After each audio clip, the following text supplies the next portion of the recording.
Time now for everybody's favorite guessing game, What's My Line?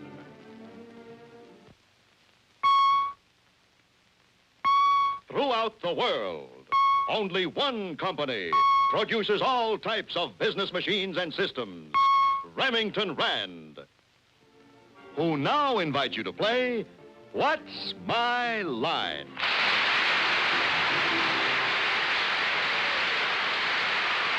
Now let's meet our award-winning What's My Line panel. First, the delightful star of stage and television, Miss Arlene Francis.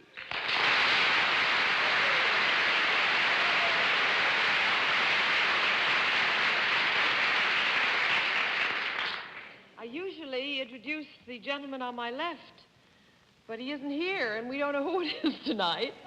Somehow, he's as much of a mystery as our mystery panelist, so I can't introduce him. But it does give me pleasure for the first time to be able to introduce my colleague of 7 years, almost, on this panel. A girl who is not only known for her splendid and logical mind, but whom I consider a very splendid person indeed, Miss Dorothy Kilgallen.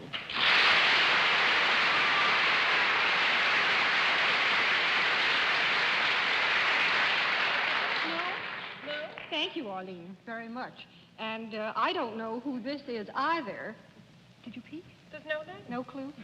But I do know very well the gentleman who is going to be seated on my left, and so do you. He's our traveling panelist. I happen to have a condensed version of his itinerary, so the people out in Notre Dame can look forward to seeing him this week. Also those in Bradley, Michigan, and the University of Indiana.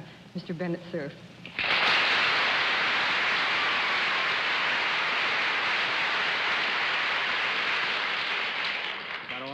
Flint and Cincinnati. Well, this is a night, I think, since we don't know who our fourth panelist is tonight, I'd like to take a moment to mention the fact that a book by our late and beloved regular panelist, the late Fred Allen, is being published this week by Little Brown. It's called Much Ado About Me, and like Fred himself, it's a warm, gracious, witty book.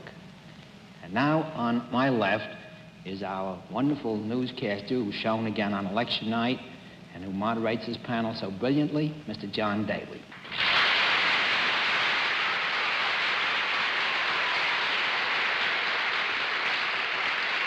Good evening, and it falls to my lot to lift the veil of secrecy about our missing panelist. I think the best thing for me to do is to introduce him. I can't ask him to come in and sign in, please, but I do ask him to come in and sit down, please.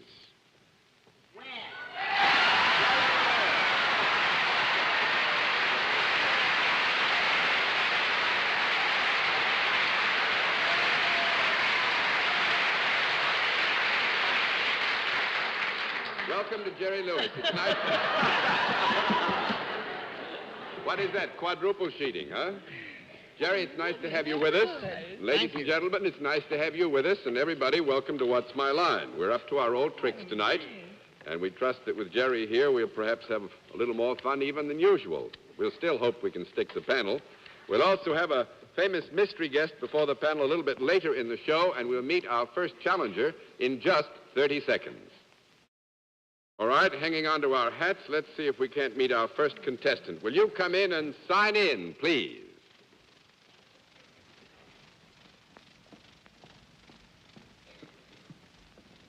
Victor W. Nixon. Right, sir?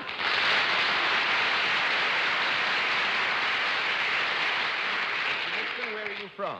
Aldershot, England. Aldershot, England. Yes. Well, it's very nice to have you with us, sir. There is the panel. We'll give you a very sort of informal introduction. And will you come over here and sit down with me? I wonder if you're familiar with the way we keep score. Yes. Good. If you know how we keep score, let's let everybody at home and those who are with us here in the theater know exactly what your line is.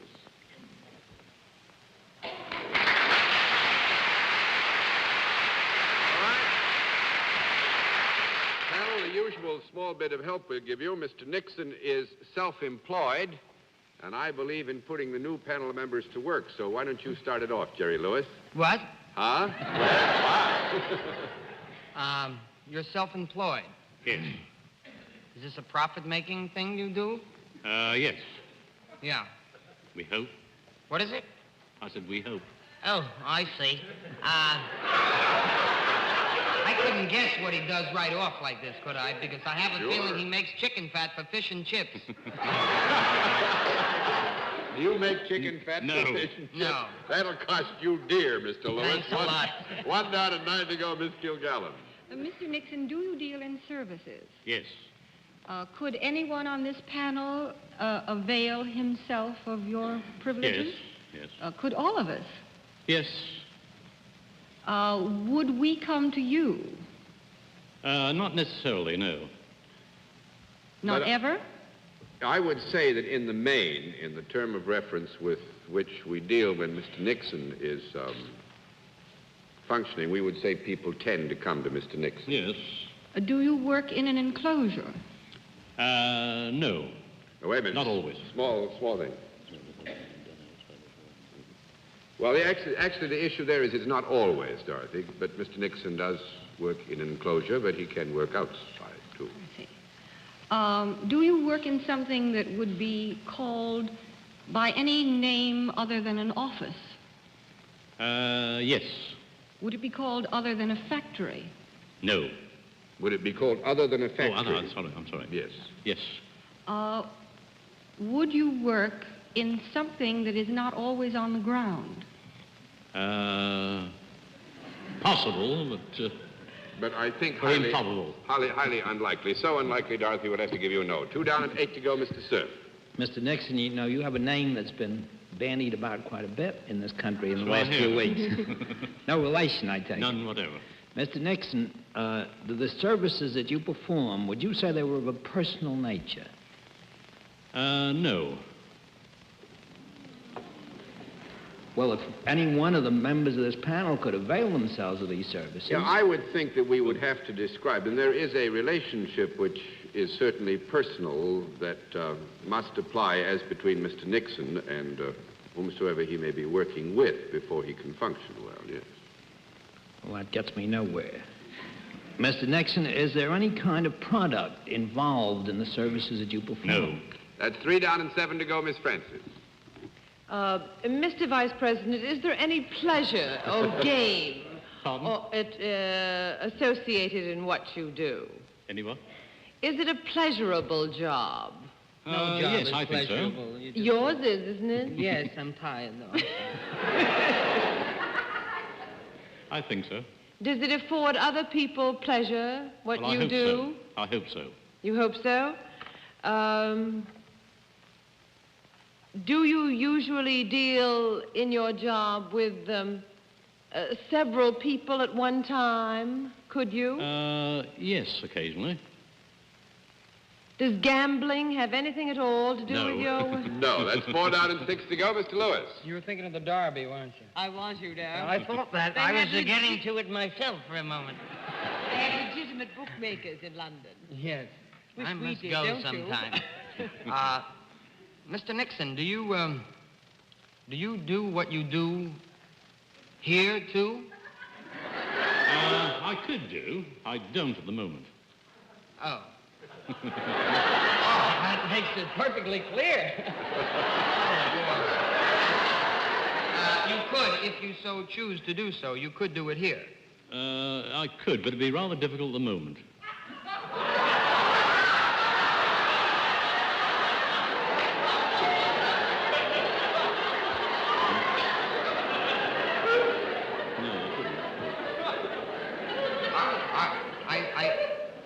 Mr. Nixon, do you deal in... did we ask about politics? No. No. He's self-employed, though. Yeah, that's it. Self-employed. Well, you say you could possibly do it here, but right now it isn't probable. It would be rather difficult. Rather than... He deals with Big Ben or something. Big thing. Boy. I think I made a mistake coming here altogether. You're doing fine, Jerry. Well, let me say this. Let me just take a stab in the dark. Mr. Nixon, what you do is this. We asked if it was pleasurable for you, but is this pleasurable for those that receive what you do? Oh, yes. Oh, boy. It wouldn't have anything to do, with physical therapy in any way, would it? No, I'm glad I got out of that. 5 down and 5 to go, Miss Kilgallen. I'm going to give you one more minute because I don't think you're even getting close to this. Mr. Nixon, could a member of royalty enjoy your work? Oh, yes. In fact, I have done. They have done? Yes. I see. Do people watch you when you do what you do? Yes. Would you say that you were connected with any branch of the entertainment business? Well, you could call it that, yes. Are you a performer? Yes. Are you either a mind reader or a pickpocket? A mind reader or a pickpocket? Yes. One or the other? Dorothy, that's wonderful. And Dorothy, you have no idea how well you built because you said, are you a mind reader or a pickpocket? And this is the great Nixon, who is father to Vic Perry, who was with us last February as a pickpocket and who took the watch off my wrist. Remember? Oh, no. So you scored a double shot there. Well, we had him in trouble for a while, sir, and thanks very much for coming to see us. It was good to have you with us. Well, very good, panel. I thought you were going to run dry on that one, but you didn't. Let's see what you can do with another challenger. Would you sign in, please, ma'am? Elsie? Lawrence, right? Is it Miss or Mrs.? Mrs. Lawrence, and where are you from, Mrs. Lawrence? Long Island City. Long Island City, New York. Fine. Well, these people are all familiar to you then, aren't they? Huh? Right. The one asleep, the second from the end, is Jerry Lewis. Come with me, please. Now, let me see if we can't find out right off the bat if you're familiar with our scoring system, are you? Yes. You are? All right, then let's tell everybody at home and those here what it is you actually do, what your line really is. All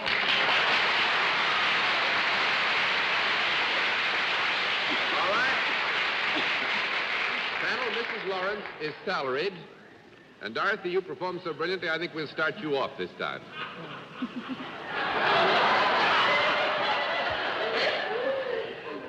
Mrs. Lawrence, do you work for a profit-making organization? Yes. Do you deal directly with people? Yes. Well, I'll ask the same question that I asked of the gentleman who preceded you.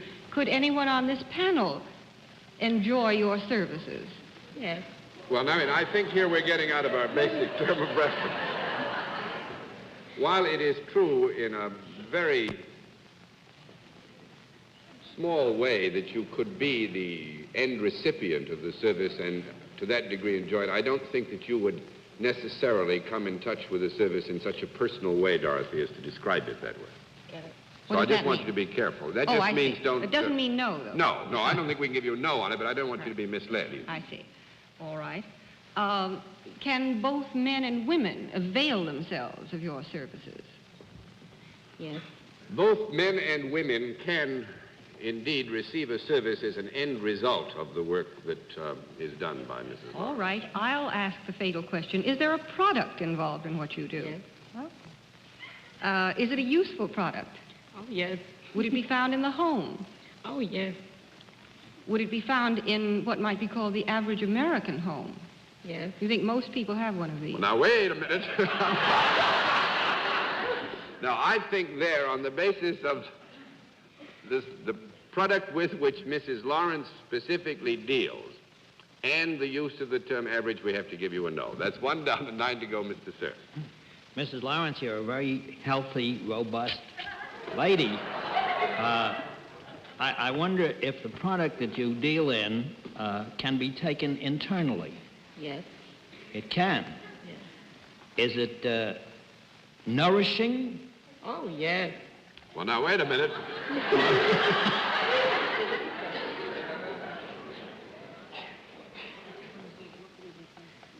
Beer.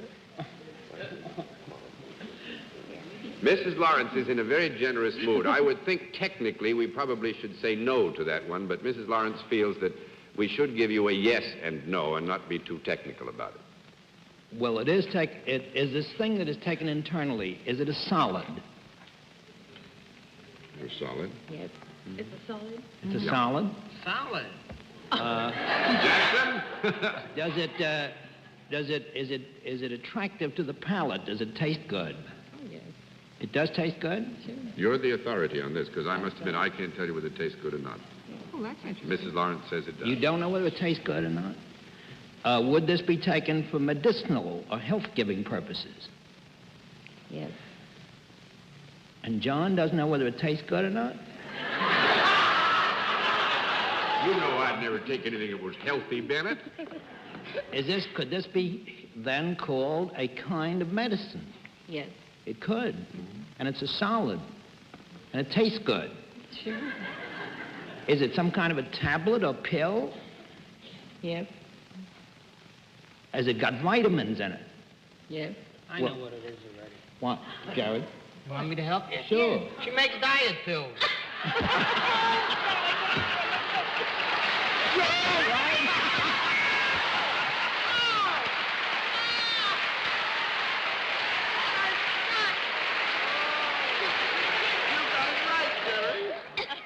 Actually... Doesn't she take them at any time?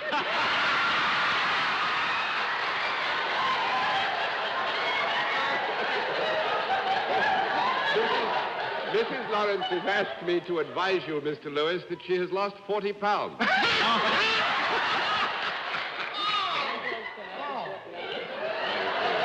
Actually, to clear this all up, Mrs. Lawrence describes her line more specifically as packaging reducing pills, Amplus, which are made by the Charles Pfizer Company, and you can only get them by prescription, so that we're not trying to get anybody to rush to the drugstore and get them. You have to have a doctor's prescription to get them, which is why, Dorothy, I said you wouldn't find them in the average home. You must have a I think prescription you're to get them. absolutely right, John. Mrs. Lawrence, Very fair. how long are you going to keep on taking these pills? Till I lose 55 more pounds. 55 more? Gosh. If you put on 55 more pounds instead of taking off, you could play with the L.A. Rams this week.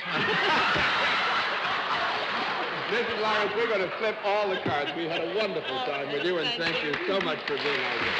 Nice to have you. In just a moment, we'll meet tonight's mystery. Now we come to the special feature of our program, the appearance of our mystery guest, for which I've asked my friends on the panel to put on their blindfolds. Jerry Lewis has got his on. Get that up where it belongs there, Lewis. Now, are all those blindfolds in place? Ours are. All right, fine. Then will the mystery challenger come in and sign in, please?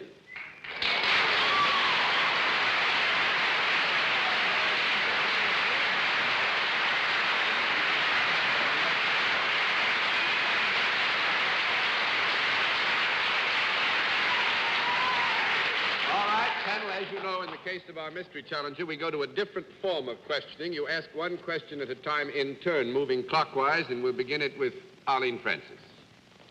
Are you associated in some way with show business? Yes. Mr. Lewis. Are you a performer in the literal sense of the word? Oui. What is that, he said? That's yes.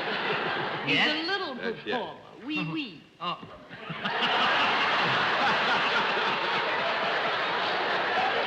Miss Gilgallen?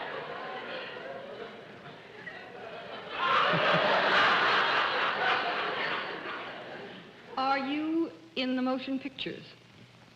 See. Sir? See, I can't see.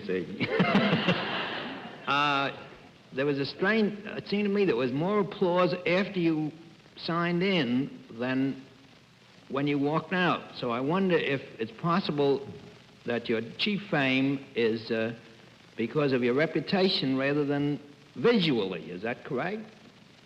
Je ne sais pas.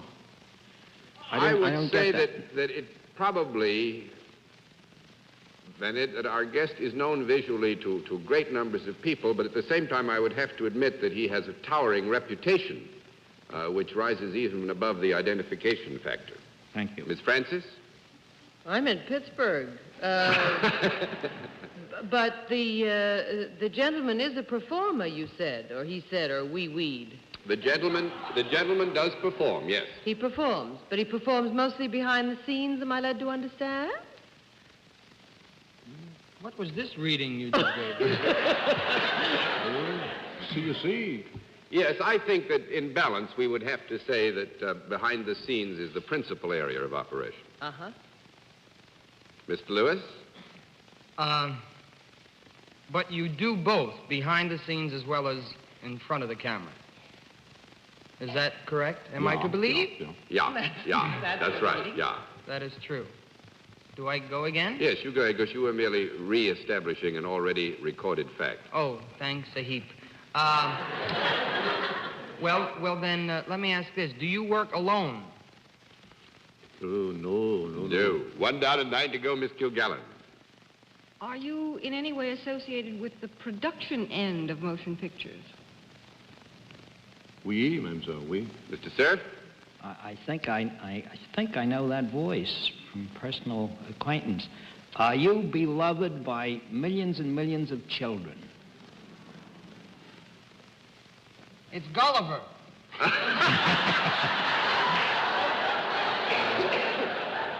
The answer to that would have to be yes, Bennett.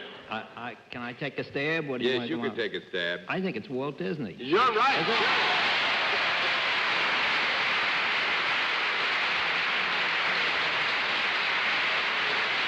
I was afraid to use the falsetto because that's the mouse. That would have given it all away, Walt. No, actually, you did very well. All those foreign languages and things. You know, Walt is a man of very great courage. Next Tuesday's, I guess it is, next Tuesday's Saturday Evening Post is going to come out with an article written about Walt Disney by his daughter. And as far as I know, he's planning to stay in town and even in the country, aren't you?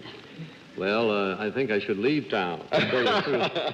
No, because I'm sure it was a conspiracy on the part of all the women in my family to give the lowdown. I must May I say. ask- And everybody had something to say in it, except there's one female that didn't say a word, and that's my dog. Your dog didn't say anything. Well, they do say a man's best friend. Could I ask you a That's right. question, Walt? When we had lunch together in Hollywood, you gave me a long list of all the wonderful additions you're going to put into Disneyland this year. Are they coming along? Well, I completed those. I'm starting on next year. The chairlift that's going Oh, over yes. the whole, is that in? And the Palm Sawyer Island that you tell me about? I made it in time for the summer season. Now I'm starting on my next year plans, which... May I ask? Oh, I'm sorry, Bennett. I just wanted to say, give a plug to Disneyland. I think it's the most wonderful place for kids and adults I've ever visited in my life. I just wanted to ask Walt a question. Walt, did you check with the government and see if they needed any money lately? You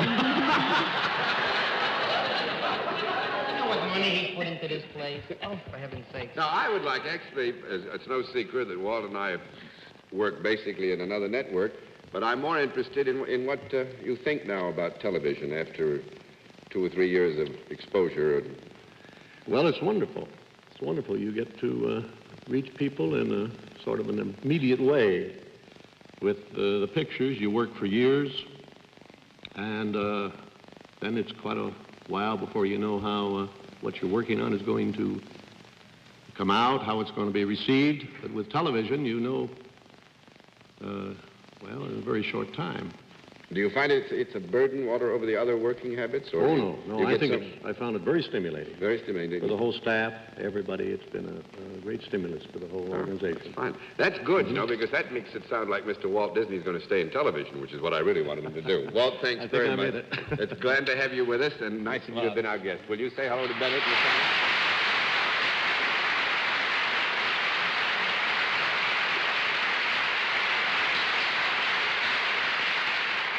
Well, I must say the panel did very well, and so did Jerry Lewis.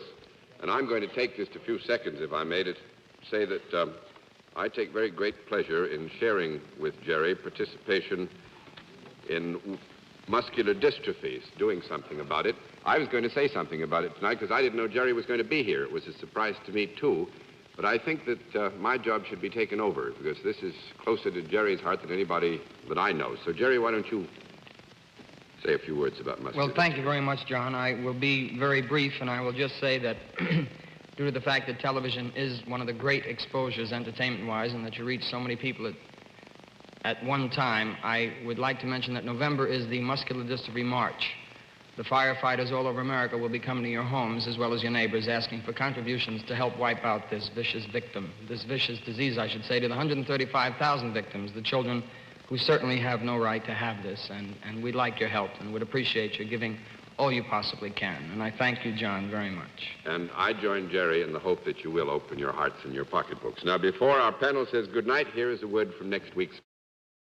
Well, there we are. Jerry Lewis lived through the half hour, and so did we. It was nice to have him with us. And so until next week, this is John Daly saying good night, Miss Arlene Francis. Good night, John, and come back and surprise us again, Jerry, please. Thank you, Arlene. I will be very happy to. And good night, Dorothy. You were funny. You're terrific yourself. Good night, Philip. It was a good show tonight, I think. Good night, John. Good night, ladies and gentlemen. Thanks for being with us on What's My Line? Travel arrangements on What's My Line are made through American Airlines. American Airlines flies our contestants in luxurious comfort aboard DC-7 flagships. This has been a Mark Goodson, Bill Todman production in association with the CBS Television Network. Be sure to see Remington Rand's great new television program, Gunsmoke, Saturday night on this same network.